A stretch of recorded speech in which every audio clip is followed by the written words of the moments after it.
అందరికీ జేబీఎం నేను Rajesh Mahasena welcome to Mahasena media YSRCP నుంచి జర్నలిస్ట్ వైఎస్ఆర్ అట వైఎస్ఆర్ వైఎన్ఆర్ మరి అంటే ఆయన ఆల్మోస్ట్ ఇక వైఎస్ఆర్ పార్టీ కోసమే చేస్తున్నాడు అంతానే 7 కోట్ల రూపాయలు ఒక దళిత మహిళ దగ్గర తీసుకుని తెలుగుదేశం పార్టీ మోసం చేసిందని ఆయన ఒక తప్పుడు సాక్ష్యాలు కూడా చూపించాడు. ఇతను ఏం మాట్లాడుతాడు ఒకసారి మనం చూద్దారండి. పైగా కొన్ని వాట్సాప్ చాట్ కూడా చూపిస్తాను. మురళి సుధామాది భర్త వేమన సతీష్ మధ్య జరిగిన వాట్సాప్ చాట్లు చూడండి. నా 7 కోట్లు నాకు ఇవ్వండి అన్న మురళి మెసేజ్ పెడితే ఏముందండి ఇక్కడ ఏదో ఆధారం అని చూపిస్తారు వీళ్ళు, కానీ అక్కడ ఆధారం ఉండదు. అదే ఆధారం అని చెప్తారు. మనం ఆధారం కరెక్ట్గా గమనించలేదు అనుకోండి, అది నిజమేనేమో. అయితే వేమన సతీష్ గారు ఇద్దరు మాట్లాడేసుకున్నారేమో. 7 కోట్లు ఎప్పుడు ఇస్తామని నేను అడిగితే నేను పలానా రోజు ఇచ్చేస్తానని చెప్పాడేమో, 7 కోట్లను అతను యాక్సెప్ట్ చేస్తాడేమో అనుకుంటాం మనం. వాళ్ళు చూపించే ఆధారాలు కూడా అబద్ధాలండి, వాటిని కూడా జాగ్రత్తగా పరిశీలించాలి. ఏమన్నా చూడండి ఇక్కడ. సరే అన్నగారు, ఎవరిది న్యాయం అయితే వాళ్ళకి న్యాయం చేస్తారు, అంతా ఎక్కడికక్కడ జరిగింది అప్పు అన్ని ఎవిడెన్స్లు ఉన్నాయిలే అన్నగారు, మీరేం కంగారు పడిన అవసరం లేదు, సరే ఉంటా. ఓ మెసేజ్ ఇది అంటే ఈయన పెట్టింది. ఇప్పుడు ఎవరో సుధామాధురి గారు భర్త పెట్టిన మెసేజ్లు అండి. అన్న 7 కోట్ల డబ్బులు నేను ఇవ్వకపోతే రాజంపేట వైసీపీ ఎమ్మెల్యే అమర్నాథ్ రెడ్డి గారు తమ్ముడు అనిల్ రెడ్డి గారి పేరు మీద ఉన్న పొలాలు 5 కోట్లు పెట్టి ఎలా కొన్నారు? గన్నె నరసింహులు పొలం 2 కోట్లు పెట్టి ఎలా కొన్నారు? ఆర్డీఓ ఆఫీసులో పనిచేసే భాష ఇల్లు ఎలా కొన్నాడు చెప్పండి అన్నగారు. నేను మీకు ఇచ్చిన డబ్బులే కాకుండా సూరపనేని అనిల్కి, బొమ్మవరంలో మీ తమ్ముడు రాజాకి, సుదర్శన్ అన్నకి, మేగురుపల్లి రమణ అన్నకి, వీళ్ళందరికీ మీరు చెప్తేనే కదా డబ్బులు నేను పంపించింది. ఆ డబ్బులు నాకు ఇచ్చే అన్నగారు, ఎందుకు గొడవలు? నేను ఇచ్చిన డబ్బులతో ఎమ్మెల్యే టికెట్ నాకు ఇప్పించకుండా రాజంపేటలో వైసీపీ గెలవడానికి ఎలక్షన్కి 2 నెలల ముందు అమర్నాథ్ రెడ్డి ఎమ్మెల్యే గారు 5 కోట్లు ఇచ్చి వాళ్ళ పొలం తీసుకోలేదా మీరు? బాబు గారి దగ్గర పోదాం రండి అన్నగారు, ఇదంతా బాబు గారితోనే చూసుకుంది. మరి చూడలేపోయారా? ఏమని ఉందండి ఇక్కడ. ఈయన 5 కోట్లు పెట్టి ఎక్కడో అది ఎలా కొన్నారు, 2 కోట్లు పెట్టి ఇక్కడ ఎలా కొన్నారు అంటున్నారు. సతీష్ వేమన్ గారు ఏమన్నా గవర్నమెంట్ ఎంప్లాయీ ఇక్కడ? ఆయన ఏమన్నా జూనియర్ అసిస్టెంట్గా పనిచేస్తాడా? లేకపోతే ఆయన ఏదన్నా రూపాయి సంపాదన లేని వ్యక్తా? ఎలా కొన్నాడంటే కొన్న దానికి వాళ్ళు లెక్కలు చూపించుకుంటారు. వేమన సతీష్ గారు అంటే ఆయన అమెరికాలో ఉన్నాడు. అమెరికా ఎన్ఆర్ఐలు 5 కోట్లు 2 కోట్లు పెట్టి వాళ్ళ కష్టార్జితంతో వాళ్ళు ఎక్కడా కొనుక్కుంటారు. వాళ్ళు ఎక్కడో ఏదో కొనుక్కుంటే అది మేము ఇచ్చిన డబ్బులని ఎలా క్లెయిమ్ చేస్తారు? మీరు డబ్బులు ఎక్కడి నుంచి ఇచ్చారో కదా చెప్పాలి. వాళ్ళు ఏది కొన్నారో కాదు, మీరు ఏది అమ్మారో అది చూపించాలి. మేము ఇదిగో పలానా చోట ఈ భూమి అమ్మాం, ఇంతకు అమ్మాం, ఇక పలానా చోట ఈ భూమి అమ్మాం, ఇంతకు అమ్మాం, ఇదిగో ఇది పట్టుకెళ్ళి ఇచ్చాం, ఇది కదా ఆధారం మీరు చూపించాల్సింది. ఇప్పుడు మనం హోటల్కి వెళ్తామండి, హోటల్కి వెళ్ళి టిఫిన్ చేసి వచ్చేసి ఆడు బిల్లు కట్టమని అడుగుతాడు, నేను కట్టేశాను అంటాం. ఎలా కట్టమని ఆ గళ్ళపెట్లో చూడు 500కి 500 ఏదో చూడు అన్నాడు అనుకో, చూస్తే ఉంటాయి 500కి 500, ఎవరెవరు ఇచ్చినవి ఉంటాయి అందులో. అంటే అందులో 500కి 5 ఉంటుంది, నేను ఇచ్చింది అంటే అలాగా. ఇప్పుడు వాళ్ళు ఏదో కొన్నారు లేదో మనకు తెలియదు, ఒకళ్ళు కొన్నారు అనుకుందాం. వాళ్ళు మీరు కొన్నారు కాబట్టి నేను మీకు డబ్బులు ఇచ్చిన దాని మీద మీరు కొన్నారంటే ఇదేమి లెక్క? ఏమో వైఎస్ఆర్ ఇదే ఆధారం అంటేనే.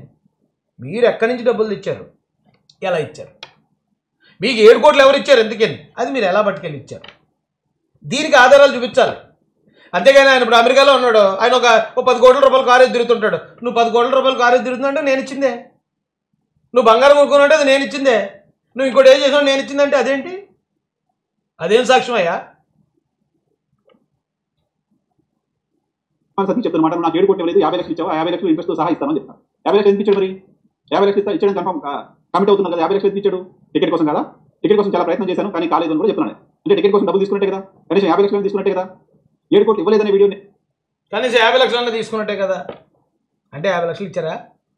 50 లక్షలు ఇస్తే దానికి ఇంట్రెస్ట్ ఒకటి ఇవ్వలేదట. 50 లక్షలు అయితే ట్రాన్సాక్షన్ జరిగింది. ఒక ఎమ్మెల్యే క్యాండిడేట్ నిలబడాలంటే 40 లక్షల రూపాయల దాకా డైరెక్ట్గా ఎలక్షన్ కమిషన్ ఖర్చు పెట్టుకునే అవకాశం ఇచ్చింది. కాబట్టి ఆ 40 లక్షలను ఖర్చు పెట్టగలవాలేవో, ఆ డబ్బులన్నా నీ దగ్గర ఉన్నాయా లేదా, ఉంటే డిపాజిట్ చేయండి అని ఇప్పుడు అన్ని పార్టీలు అడుగుతున్నాయి. లేదంటే కొంతమంది మా దగ్గర డబ్బులు ఉన్నాయండి అని దిగేసి బీఫామ్ తెచ్చుకున్న తర్వాత డబ్బులు లేవని చెప్పి అప్పుడు డబ్బులు గ్యాదర్ చేస్తున్నారు. అందుకని ఎలక్షన్ కమిషన్ ఇచ్చిన లిమిట్ ఏదైతే ఉందో ఆ లిమిట్ వరకునే డబ్బులు ఉన్నాయి, లేదంటే ఓకే చూపించి ఉంటాడు ఆయన. టికెట్ రాని పక్షంలో మళ్ళీ ఆ డబ్బులు వాళ్ళకి రిటర్న్ చేయడం జరిగింది. అయితే నేను ఇచ్చిన డబ్బులకు వడ్డీ కూడా కావాలని అడుగుతున్నారట. ఇదేమో లెక్క నాకైతే తెలియదు. అయితే ఇప్పుడు ఈయనేమంటాడు, ఆ సరిపోనేది 7 కోట్లు కదా, పోనీ 50 లక్షలు అని ఇచ్చారు కదా, ఆ 50 లక్షలు వెనక్కి ఇచ్చేసారట. ఈయన పట్టుకెళ్ళి సుధామూర్తి గారి భర్త గారు ఎవరికో ఇచ్చారు, డిపాజిట్ పెట్టారు. టికెట్ అవనప్పుడు మళ్ళీ అది వెనక్కి ఈయనకి వచ్చేసింది. దాని మీద వడ్డీ కూడా తేవాలంటే ఇప్పుడు ఎవరు ఇస్తారు? దాన్ని బ్యాంకులో వేసారండి. బ్యాంకులో వేసారా లేకపోతే 10 రూపాయల వడ్డీకి ఎవరికైనా వడ్డీకి ఇచ్చారా? ఇప్పుడు 50 లక్షల దగ్గరికి వచ్చాడు మనవాడు, ఇప్పుడు దాకా 7 కోట్లు అన్నాడు.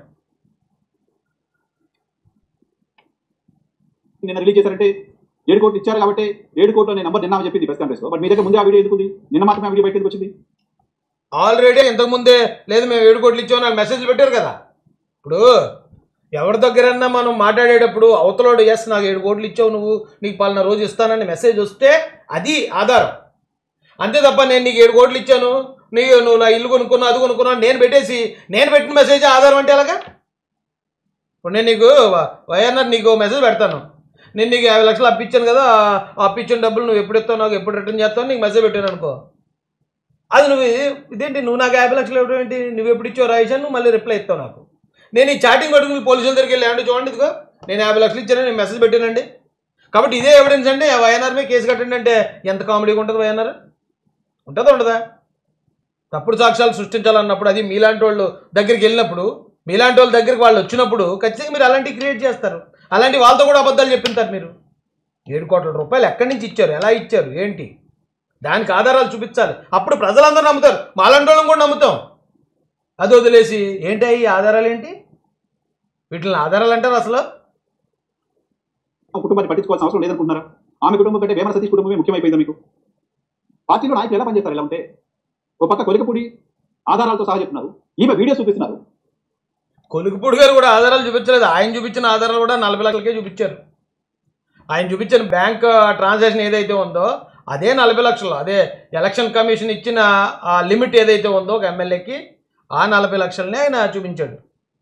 5 కోట్లని ఆయన అన్నాడు, 5 కోట్లు కూడా ఆయన చూపించలేదు. ఇక్కడ కూడా ఈవిడ దగ్గర 50 లక్షలు ఎవరి దగ్గర ఇచ్చారు, అక్కడ డిపాజిట్ పెట్టుకున్నారు, టికెట్ రాలేదు కాబట్టి మళ్ళీ 50 లక్షలు రిటర్న్ వచ్చేసాయి. 50 లక్షలు వడ్డీ ఇమ్మంటే ఎవరు ఇస్తారు, ఎక్కడి నుంచి ఇచ్చిస్తారు? ఇంకా చాలా వీడియోస్ ఉన్నాయి, అర్ధరాత్రి క్లబ్లు డాన్సులు, ఆ వీడియోస్ కూడా ఉన్నాయి. సో ఎవరికి పట్టనట్టుగా ఎవరు ఏమి చూడనట్టుగా మాకు సంబంధం లేని దానిగా దీన్ని ఎందుకు చూస్తున్నారు? ఎందుకు అడ్రస్ అయితే తెలుగుదేశం పార్టీ ఎందుకు దీని గురించి మాట్లాడు? ఆ బాధ ఏంటో ఎందుకు వినరు? 16 నెలలుగా ఆ పార్టీ ఆఫీస్ చుట్టూ తిరిగి పార్టీ నాయకులు పార్టీ పెద్దలకు చెప్పే ప్రయత్నం చేసి వాళ్ళు ఎవరు వినిపించుకోకపోతే నిస్సహాయతతో ఏం చేయాలో అర్థం కాక ఎప్పుడు ట్రై చేశారు ఆవిడ? ఎన్నిసార్లు ప్రజా దర్బార్కి వెళ్ళారు? లేకపోతే నిజంగానే పార్టీ ఆఫీస్కి వెళ్ళి పార్టీ ఆఫీసర్ గుర్తించబోతే అక్కడి నుంచే పెట్టచ్చు కదా, ఈ పని ఏదో అక్కడే చేయొచ్చు కదా. ఆవిడ 7 కోట్ల రూపాయలు నిజంగా నష్టపోయిన మహిళ అయితే వెళ్ళి పార్టీ ఆఫీస్ ముందే కూర్చొని ఉండను కదా. 18 నెలలు సైలెంట్గా ఉండి ఈరోజు మీరు రెచ్చగొట్టారని మీ దగ్గరకు వచ్చి మీరు చెప్పినట్టు చెప్తుంది ఆవిడ. అర్థమైందా? ఎక్కడున్నా ఇందులో నువ్వు చూపించిన దాంట్లో ఆధారాలు ఎక్కడున్నాయా? చాటింగ్ నేను నీకు మెసేజ్ పెట్టి నీకు 10 కోట్లు ఇచ్చానంటే అది ఆధారం అవుద్దా? ఒక మహిళ చెప్తుందా అంటున్నావు, మహిళ చెప్పదు కానీ పక్కన మీరు ఉన్నారు కదా చెప్పించడానికి, పక్కన మీరు ఉన్నారు కాబట్టి చెప్తుంది ఇప్పుడన్నా. మరి ఇప్పుడు దాకా ఎందుకు చెప్పలేదు బయటకు వచ్చి? 15 నెలలు ఊరుకుంటుందా 7 కోట్లు ఇచ్చేసి ఉంటే? పైగా 7 కోట్లు ఒక పార్టీకి ఇచ్చా డబ్బులు ఇంకా వెనక్కి రాకుండా మళ్ళీ మీ పార్టీలో జాయిన్ అయిందో వచ్చి మీరు మళ్ళీ ఎమ్మెల్యే టికెట్ ఇచ్చారా? అప్పుడే మాట్లాడలేదా మళ్ళీ ఈ విషయం గురించి? ఎలక్షన్ టైంలో మీరు వాడుకోలేదా ఇలాంటి ఒక అవకాశం వస్తే? మీడియా గురించి మాట్లాడుతున్నారు, ఆ మీడియా కూడా మెజారిటీ మీరే కదా. మీ భజన మీ క్షేమం మీ సంక్షేమం తప్ప ఇంకేం పట్టదు ఆంధ్రప్రదేశ్ మీడియా. ఆ దళిత మహిళకు న్యాయం చేయకపోగా ఆమెకు కౌంటర్గా డిబేట్ పెట్టారా? ఆమె క్యారెక్టర్ అసోసియేషన్ చేస్తారా? ఆమె డబ్బులు ఇవ్వలేదని చెప్తున్నారా? మీరెవరు అడ్వకేసీ చేయడానికి? ఆమె వీడియోని టెలికాస్ట్ చేసి ఆమె కూడా తీసుకొచ్చి కూర్చోబెట్టినప్పుడు అప్పుడు అలా ఆధారాలు ఏమన్నా నువ్వే కూర్చోబెట్టు, ఆధారాలు ఏమన్నా నువ్వు చూపించు. ఎంత సోది చెప్పో ఒక్క ఆధారం నువ్వు చూపించగలిగావా? ఎందుకు ఇంత టైం పక్క నీది నాది కూడా? ఎంత సోది చెప్పే బదులు ఇదిగోండి ఇక్కడ ఇదిగోండి ల్యాండ్ ఇదిగోండి ఇక్కడ అమ్మారండి ఇదిగోండి ట్రాన్సాక్షన్ జరిగిందండి ఇదండి పలానా చోట రిజిస్ట్రేషన్ అయిందండి రిజిస్టర్ ఆఫీసులో అండి ఇదండి అని చెప్పి చూపించవచ్చు కదా. నీ దగ్గర కూడా లేవు కానీ వేసేస్తాం అంతే, మనం గొడ్డగాల్చి ముఖమే వేస్తాం, ఇక వాళ్ళు కడుక్కోవాలి అంతే, బురదీ జల్లేస్తాం ఇంకా వాళ్ళు కడుక్కోవాలి అంతే. తెలుగుదేశం పార్టీ వచ్చి గుర్తించాలా ఇది మీరు చేసే ఎలిగేషన్లకి అంతేనండి? అది ఇంకేమైనా చేయమంటారా? అవార్డులు ఏమైనా ఇప్పించమంటారా? నంది అవార్డులు లేకపోతే ఇలాంటి అవార్డులు ఉన్నాయి కదా, అబ్బాబా మా వైఎన్ఆర్ గారు చాలా బాగా క్రియేట్ చేస్తున్నారు లేని ఆధారాలు అని చెప్పి అవార్డులు కూడా ఏమైనా ఇప్పించమంటారా పోతే అమరికి? పార్టీ కార్యకర్తల జీవితాన్ని మొత్తం ఆస్తులు అమ్ముకొని మీకు ఇచ్చిన కార్యకర్తలు కూడా పట్టించుకునే పరిస్థితి ప్రజలు మిమ్మల్ని పార్టీని ఎందుకు పట్టించుకోవాలి కూడా ఆలోచన చేయండి. సుధామాధవి మురళి కుటుంబానికి న్యాయం చేయాల్సిన ప్రాథమిక బాధ్యత ఖచ్చితంగా నారా లోకేష్ పార్టీ కార్యకర్తలు సంక్షేమం చెప్తారు కాబట్టి మిమ్మల్ని నమ్మి మీ కుటుంబాన్ని నమ్మి మీ పార్టీని నమ్మి వాళ్ళ జీవితాన్ని త్యాగం చేసి పాప షర్మిల గారికి ఎన్నో 100 కోట్లు ఇవ్వాలట వాట, అది న్యాయంగా రావాల్సిన వాట, అది ఇప్పించండి అయ్యా ముందు సొంత చెల్లి. తర్వాత మీరు కార్యకర్తల గురించి కార్యకర్తల సంక్షేమం గురించి కార్యకర్తలు ఇదే అంటే మా పార్టీ మారిపోయిన కార్యకర్తల గురించి మా పార్టీ నుంచి వేరే పార్టీలోకి వెళ్ళిపోయిన కార్యకర్తలు తర్వాత ఆలోచన తిరిగాని ముందు చెల్లికంటే ఇప్పించండి, చెల్లికి వాట ఇవ్వాలి కదా. ఆడకూతురు ఆడపడుచు అంటే ఆడపడుచు ఆనందంగా ఉంటేనే కదా మనం బాగుంటాం. ఇప్పించండి ఫస్ట్, తర్వాత ఇలాంటి ఆరోపణలు చేపించి మీరు ఎవరిని పడితే వాళ్ళని తీసుకొచ్చేసి నేను 10 కోట్లు ఇచ్చాను, నేను 50 కోట్లు ఇచ్చానంటే మీరు అందరినీ లైన్లో వచ్చామని చెప్పేసి లెక్కటి ఇచ్చేస్తారనుకున్నారు ఏంటి? అరే రే వైఎన్ఆర్ చెప్పాడు పలానా ఆవిడికి 7 కోట్లట, అరే ఇలా సూట్ సైతాన్ గారు చెప్పాడు పలానా ఆవిడికి 10 కోట్లట, వచ్చామనండి అందరికీ కట్టలు కట్టింది ఉంది మొత్తం లెక్కడేసి ఇచ్చేస్తామంటారా? మాకు తెలియదండి బాబు. ఉన్నారు కాబట్టి వాళ్ళని కాపాడాల్సిన బాధ్యత, వాళ్ళకి న్యాయం చేయాల్సిన బాధ్యత నారా లోకేష్ది. బహుశా ఈ వీడియో నారా లోకేష్కి చేరితే ఆయన ఏమైనా స్పందిస్తారని ఆశిద్దాం. ఏది నీ వీడియో? ఆశకి అర్థం ఉండాలి, గులాబీకి సిగ్గు ఉండాలి బస్సు. నీ వీడియో చూసేప్పుడు 7 కోట్లు ఇచ్చేలా ఎవరు? అసలు సంబంధం లేని వ్యక్తులు.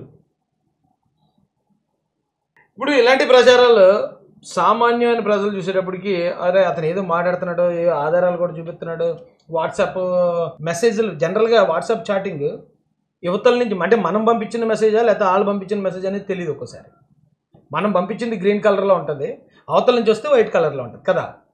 కానీ ఇక్కడ 7 కోట్లు నువ్వు ఆ పొలం కొన్నావు, ఈ ల్యాండ్ కొన్నావు, 5 కోట్లు కడుకో, 2 కోట్లు కడుకున్నావు, లెక్కలో వీళ్ళు పెట్టిన మెసేజ్ అది.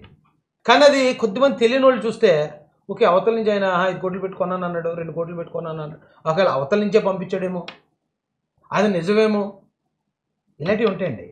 ఈ విషయంలో మనం ఈ బాగా సున్నితమైన అంశాలు కాబట్టి మరి ప్రజలకు మనం ఎప్పటికప్పుడు తెలియజేస్తూనే ఉండాలి. కూటమి ప్రభుత్వం చాలామంది సైనికులు, సోషల్ మీడియా సైనికులు కానీ, కార్యకర్తల సైనికులు కానీ కొంచెం వాళ్ళు ఎందుకో కొంచెం స్తబ్దుగా అనిపిస్తున్నారు. మళ్ళీ యాక్టివ్ అవ్వాలండి. యాక్టివ్ అయ్యి ఈ ప్రచారాలను మనం తిప్పుకొట్టకపోతే రాష్ట్రం మళ్ళీ అధోగతి పాలైపోతుంది. అయ్యా ఉంటాను మరి. జై భీమ్, జై భారత్, జై జయ మహాసేన, జై తెలుగుదేశం, జై చంద్రబాబు, జై జయ లోకేష్.